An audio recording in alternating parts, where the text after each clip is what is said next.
രാത്രിയാമങ്ങളിൽ കോട പുതച്ച വയനാടൻ ചുരത്തിലൂടെ കയറുമ്പോൾ ഇടയ്ക്കിപ്പോഴും തണുത്ത കാറ്റിലുലയുന്ന ചങ്ങലക്കിലുക്കും കേൾക്കാം.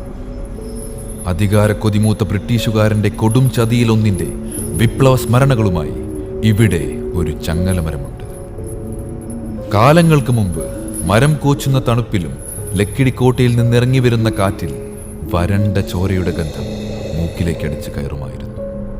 രാത്രികളിൽ ചുരം കയറി പോകുന്നവർക്കെല്ലാം ഇവിടെ നിന്ന് ഉച്ചത്തിലുള്ള അട്ടഹാസങ്ങളും അലർച്ചകളും ചങ്ങല കിലുക്കിയോടുന്ന ശബ്ദവും കേൾക്കുമായിരുന്നു.